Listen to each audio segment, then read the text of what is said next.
Hello friends, good morning. कैसे हैं आप लोग? आई होप कि अच्छे होंगे।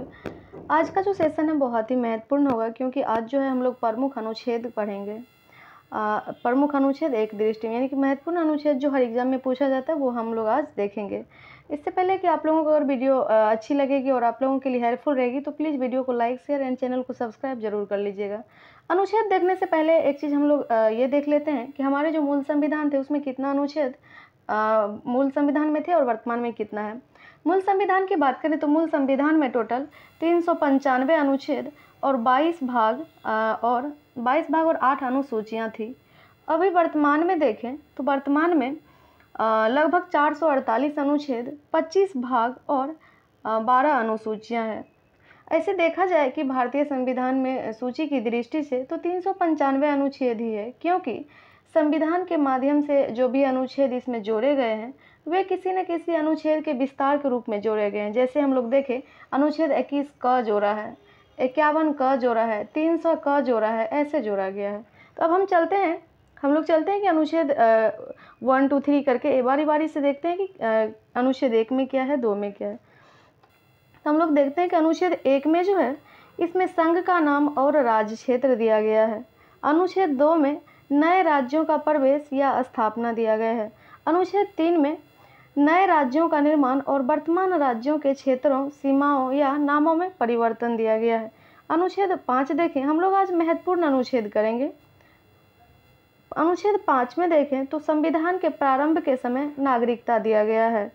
फ्रेंड्स, नेक्स्ट वीडियो में हम लोग अनुच्छेद भाग और अनुसूचियां की बात करेंगे। इसमें हम लोग अनुच्छेद की बात कर लेते हैं।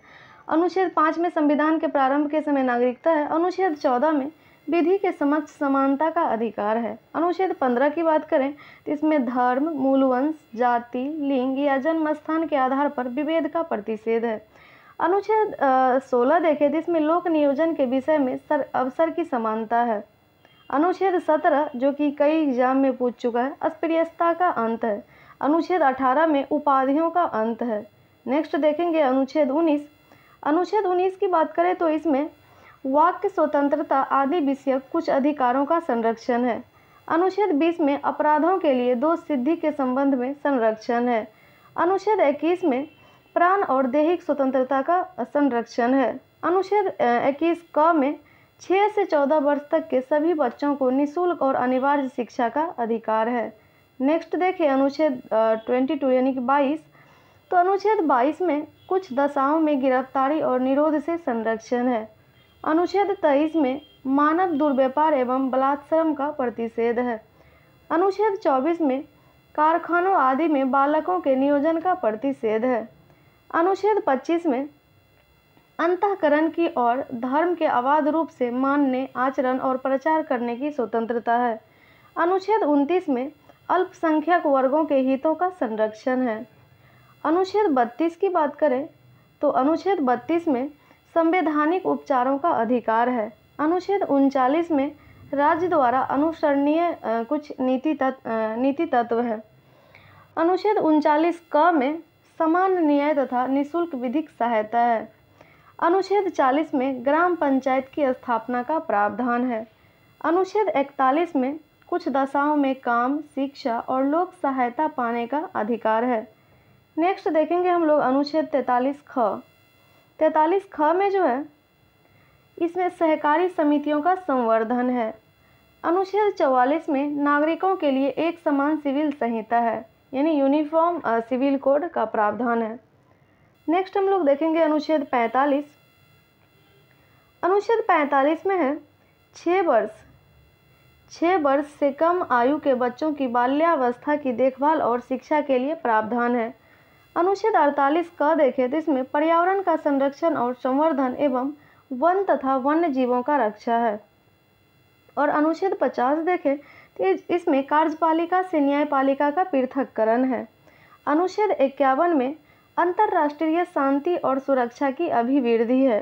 अनुच्छेद 51 क में मूल कर्तव्य है। और अनुच्छेद 52 में भारत का एक राष्ट्रपति होगा, अनुच्छेद 52 में है। नेक्स्ट हम लोग देखेंगे अनुच्छेद 55 यानी कि 55। तो इसमें राष्ट्रपति के निर्वाचन की पद्धति है। अनुच्छेद 57 में पुनर्निर्वाचन के लिए पात्रता है, राष्ट्रपति के पुनर्निर्वाचन के लिए पात्रता है।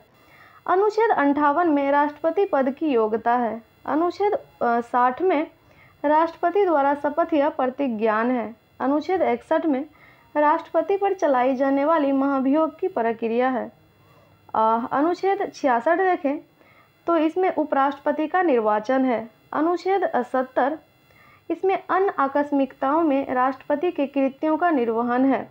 अनुच्छेद 72 में क्षमा आदि की और कुछ मामलों में दंडादेश के निलंबन, परिहार या लघुकरण की राष्ट्रपति की शक्ति है। नेक्स्ट देखें अनुच्छेद 73, तो इसमें संघ की कार्यपालिका शक्ति का विस्तार है। 74 में राष्ट्रपति को सहायता और सलाह देने के लिए मंत्रिपरिषद है। यहाँ 75 क्लॉज 1 है, यानी 75(1) प्रधानमंत्री की नियुक्ति राष्ट्रपति करेगा और अन्य मंत्रियों की नियुक्ति राष्ट्रपति प्रधानमंत्री की सलाह पर करेगा। अनुच्छेद 76 में है भारत का एक महान्यायवादी होगा, इसलिए महान्यायवादी को हम लोग एक संवैधानिक निकाय बोलते हैं क्योंकि इसकी चर्चा संविधान में की गई है। अनुच्छेद 79 देखें तो इसमें संसद के गठन का प्रावधान है। अनुच्छेद 80 में राज्यसभा की संरचना है और अनुच्छेद 81 में लोकसभा की संरचना है। अनुच्छेद 83(1) देखें तो इसमें राज्यसभा एक अस्थायी सदन है और अनुच्छेद 84 देखें तो इसमें संसद की सदस्यता के लिए अर्हता यानी कि योग्यता है। नेक्स्ट है अनुच्छेद 85। अनुच्छेद 85 में संसद के सत्र, सत्रावसान और विघटन की चर्चा की गई है और अनुच्छेद 100 क्लॉज 1 में लोकसभा अध्यक्ष द्वारा अपने निर्णायक मत का प्रयोग पक्ष एवं विपक्ष के मत बराबर यानी कि जिसको टाई बोलते हैं, टाई होने पर है यानी बराबर होने पर है। अनुच्छेद 108 है कुछ दशाओं में दोनों सदनों की संयुक्त बैठक। अनुच्छेद 109 में है धन विधेयकों के संबंध में विशेष प्रक्रिया। अनुच्छेद 110 की बात करें तो इसमें धन विधेयक की परिभाषा है और अनुच्छेद 112 की बात करें तो इसमें वार्षिक वित्तीय विवरण, जिसको कि हम लोग आम बोलचाल की भाषा में बजट बोलते हैं। नेक्स्ट है 117 में वित्त विधेयकों के बारे में विशेष उपबंध है और अनुच्छेद 122 में न्यायालयों द्वारा संसद की कार्यवाहियों की जांच न किया जाना है और अनुच्छेद 123 देखें तो इसमें संसद के विश्रांति काल में अध्यादेश प्रख्यापित करने की राष्ट्रपति की शक्ति है। सीधा सीधा भी पढ़ा जाता है कि राष्ट्रपति को अध्यादेश जारी करने की शक्ति जो है अनुच्छेद 123 में है। नेक्स्ट है अनुच्छेद 124। अनुच्छेद 124 में उच्चतम न्यायालय की स्थापना और गठन है और अनुच्छेद 129 में उच्चतम न्यायालय का अभिलेख न्यायालय होना है और अनुच्छेद 137 में उच्चतम न्यायालय की पुनर्विलोकन यानी रिव्यू की शक्ति है और अनुच्छेद 143 में उच्चतम न्यायालय से परामर्श करने की राष्ट्रपति की शक्ति है। नेक्स्ट है अनुच्छेद 148। अनुच्छेद 148 में CAG के बारे में दिया गया है, जिसको कि भारत का नियंत्रक एवं महालेखा परीक्षक बोलते हैं। अनुच्छेद 155 में राज्यपाल की नियुक्ति है। अनुच्छेद 155 में राज्यपाल की नियुक्ति। अनुच्छेद 161 में क्षमा आदि की और कुछ मामलों में दंडादेश के निलंबन, परिहार या लघुकरण की राज्यपाल की शक्ति है। अनुच्छेद 162 देखें तो अनुच्छेद 162 में राज्य की कार्यपालिका शक्ति का विस्तार है और अनुच्छेद 164 क्लॉज 1 में राज्यपाल द्वारा मुख्यमंत्री की नियुक्ति और मुख्यमंत्री की सलाह पर अन्य मंत्रियों की नियुक्ति है और अनुच्छेद 165 में राज्य का महाधिवक्ता है और अनुच्छेद 169 में राज्यों में विधान परिषदों का उत्साधन या सृजन है। राज्यों की बात कर रही है यहाँ पे। नेक्स्ट है अनुच्छेद 174। अनुच्छेद 174 में राज्यपाल द्वारा राज्य विधानमंडल के समय समय पर सत्र बुलाने, उसका सत्रावसान करने तथा विधानसभा को विघटित करने का अधिकार है और अनुच्छेद 200 देखें तो इसमें राज्यपाल द्वारा विधेयकों पर अनुमति देना या अनुमति रोक लेना या राष्ट्रपति के विचार के लिए आरक्षित कर लेना अनुच्छेद 200 में दिया हुआ है। नेक्स्ट है अनुच्छेद 201। आर्टिकल 201 इसमें दिया हुआ है राष्ट्रपति के विचार के लिए आरक्षित विधेयक। आर्टिकल या अनुच्छेद 213 में देखें तो विधानमंडल के विश्रांति काल में राज्यपाल की अध्यादेश जारी करने की शक्ति है।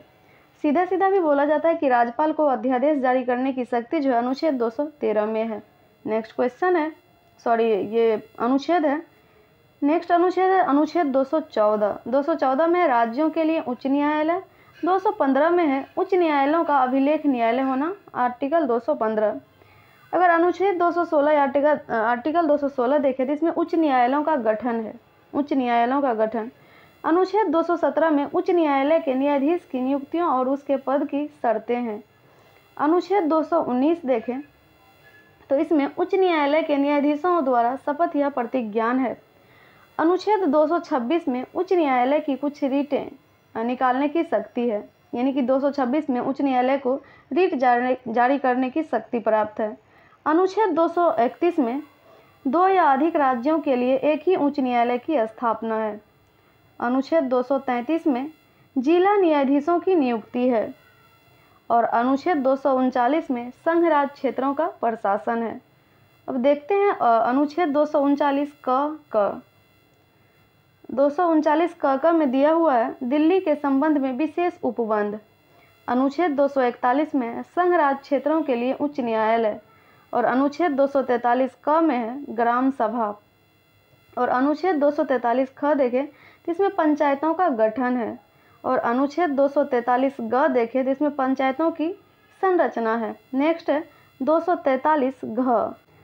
अनुच्छेद 243 घ में दिया हुआ है पंचायतों में स्थानों का आरक्षण और अनुच्छेद 243 झ में है पंचायतों के वित्तीय मामलों पर सिफारिश। पंचायतों के वित्तीय मामले पर वित्तीय मामलों पर सिफारिश करने के लिए राज्यों द्वारा वित्त आयोग गठित करने का प्रावधान। नेक्स्ट देखेंगे 243 ट। 243 ट में है पंचायतों के लिए निर्वाचन और 243 थ में है नगर पालिकाओं का गठन। ये कई बार पूछा है अनुच्छेद 243 थ के बारे में। नगर पालिकाओं का गठन किस आर्टिकल में, सीधा सीधा पूछ दिया जाता है। नेक्स्ट देखेंगे 243 य क। 243 य क में है नगर पालिकाओं के लिए निर्वाचन और 243 य और घ में है, यानी य घ एक साथ है, जिला योजना के लिए समिति और अनुच्छेद 243 य झ में है सरकारी समितियों का निगमन और अनुच्छेद 249 को देखें तो इसमें राज्य सूची के विषय के संबंध में राष्ट्रीय हित में विधि बनाने की संसद की शक्ति है। राज्य सूची के विषय के संबंध में राष्ट्रीय हित में विधि बनाने की संसद की शक्ति अनुच्छेद 249 में है। नेक्स्ट है 253। 253 में है अंतर्राष्ट्रीय करारों को प्रभावी करने के लिए विधान। अंतर्राष्ट्रीय करारों को प्रभावी करने के लिए विधान। अनुच्छेद 262 देखें तो इसमें अंतर्राज्यिक नदियों या नदी दोनों के जल संबंधी विवादों का न्याय निर्णयन और अनुच्छेद 263 में है अंतर्राज्य परिषद के संबंध में उपबंध और अनुच्छेद 266 में है भारत और राज्यों की संचित निधियां और लोक लेखे के बारे में प्रावधान। नेक्स्ट देखेंगे अनुच्छेद 267। 267 में भारत की आकस्मिकता